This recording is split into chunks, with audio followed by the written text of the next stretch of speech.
there's a whole movement towards finding a new story for humanity because we've run out of road.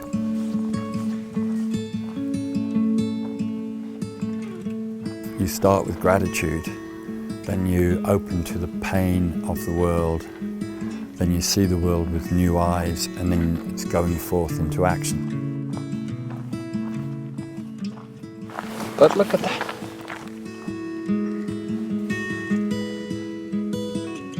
It's beautiful.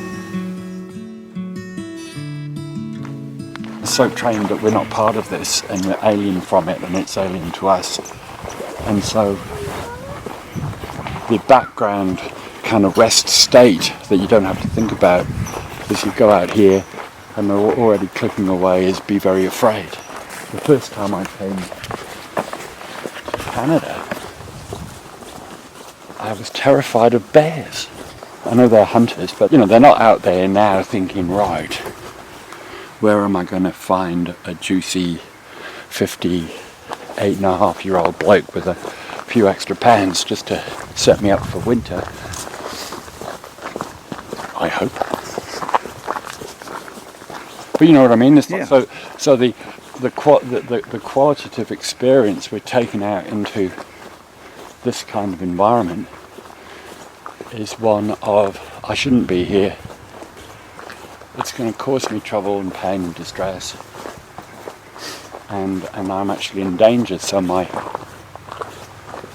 what I connect with is the dark shadows or the places where those deadly snakes, even though I know there aren't any snakes, but by the time your imagination gets going, the place is full of most lethal things.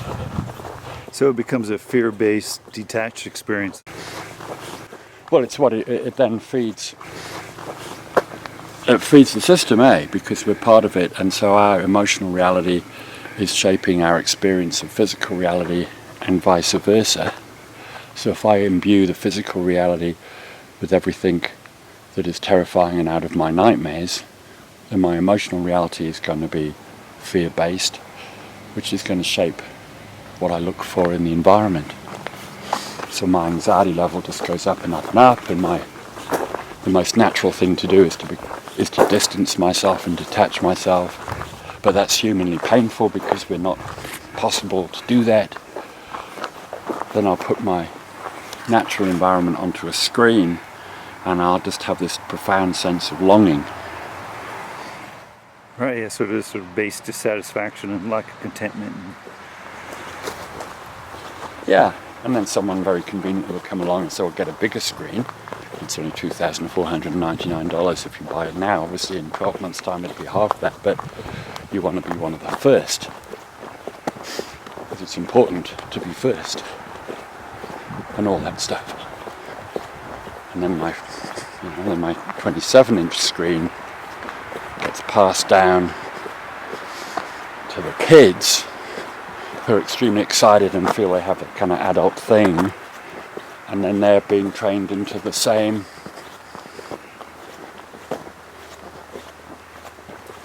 consumptive flow.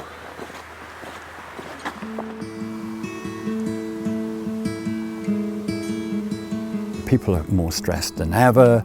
There's huge amounts of anxiety. People getting physically unwell with diseases that we didn't have. Maybe because we're living longer, but perhaps it's as much to do with how we're living and our connectedness with our place. So climate change isn't a problem. Climate change is feedback. Pretty soon we'll meet a bear. That'll really bring it to life. So this is Castle Mountain.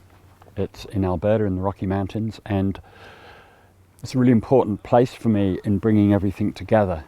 It was on my first trip to Canada that I got exposed to the enormity of this, even though I've travelled extensively. But also in terms of thinking, it's where I came across a book called The Spell of the Sensuous when I knocked it off a bookshelf in a second-hand shop.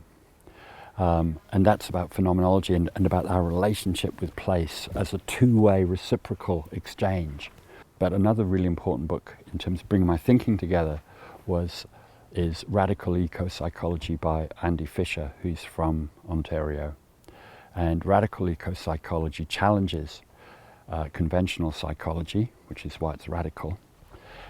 And it's also radical because it goes to the roots of who we are and how we are, which is what connects it with the spell of the sensuous.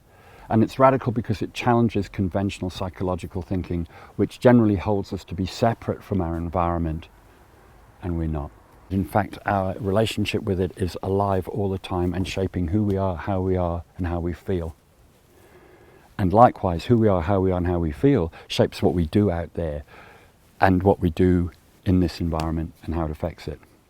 Well, mainstream psychology generally holds that we're somehow separate to that.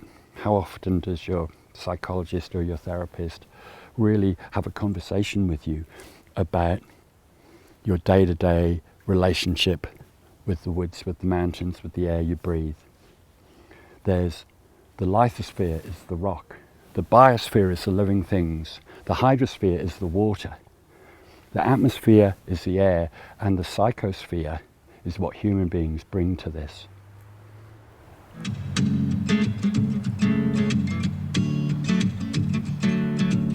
There's a neoliberal argument which says, forget about the future. It's about now, it's about maximizing profit. What you see here is an ecology where there's no tree that is more important than another tree.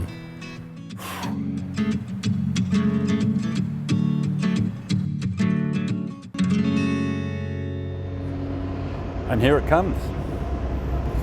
Good old Canadian Pacific Railroad.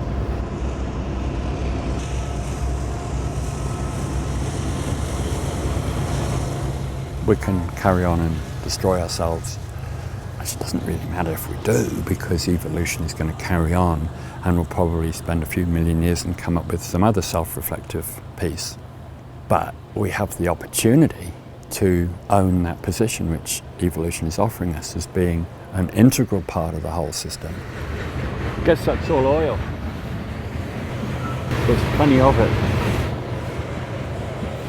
Here we are in the vastness of this incredible natural, and then this thing comes cutting through, and then it'll be gone, and it'll be just as it was before, you know. It's just an awesome metaphor for where we are.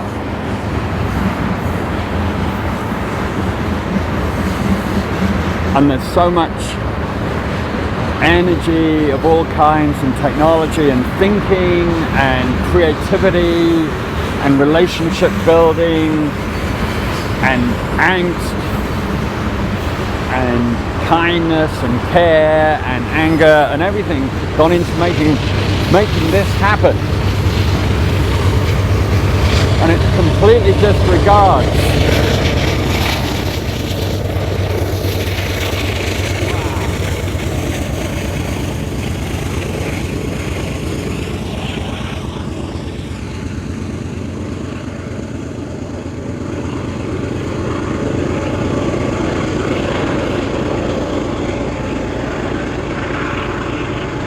there it goes, the age of oil. One of the sheikhs in Saudi Arabia, I think, famously said, you know, the Stone Age didn't end because they ran out of stone.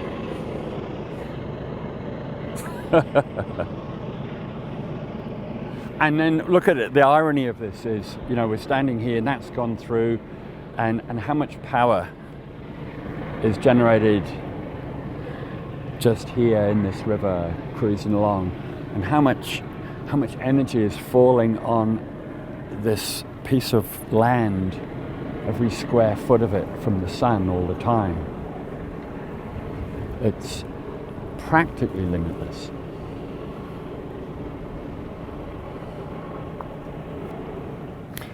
Yeah, so that was the whole thing, you know, the inside and the outside being kind of reflections of one another. And where do you put your focus? And where do you put your energy? And what are you trying to align with? Do you try and align with the railroad track and all that represents, or do you try and align with the whole interrelationships that are surrounding us all the time and the whole system that we're part of? Which includes what some of the track stands for, which is about resilient communities and people not starving to death and people having enough of the abundance that surrounds us to raise their children and be happy and live good lives. It's not about going back to the Stone Age, even though we didn't run out of stone.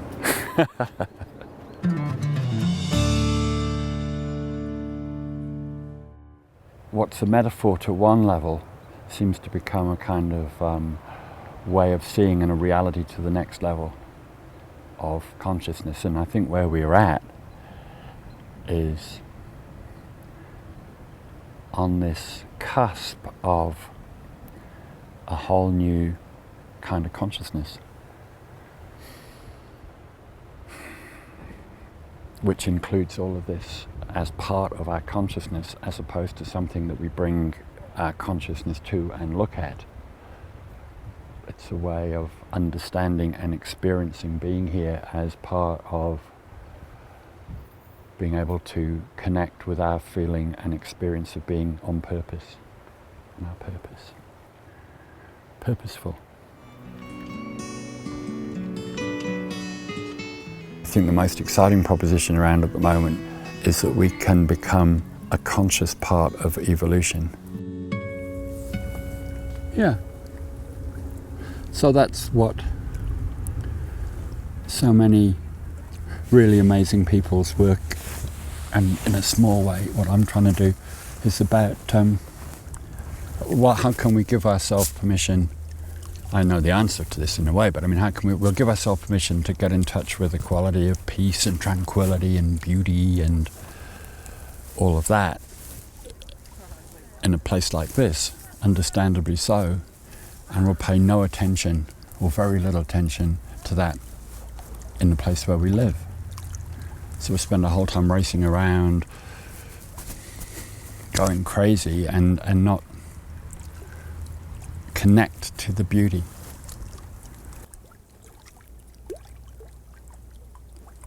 There's a great poem by Mary Oliver. I don't know what a prayer is, but I do know how to lie down in the long grass. In fact, I've been doing it all afternoon.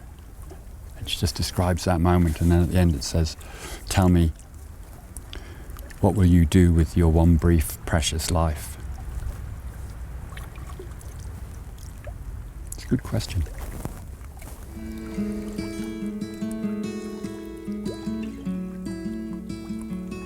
We're such kind of thrill seekers that the idea of getting on the front edge of that wave of evolution as it breaks, engaging with consciously collapsing the quantum wave of possibility, it's like, wow, that's astounding.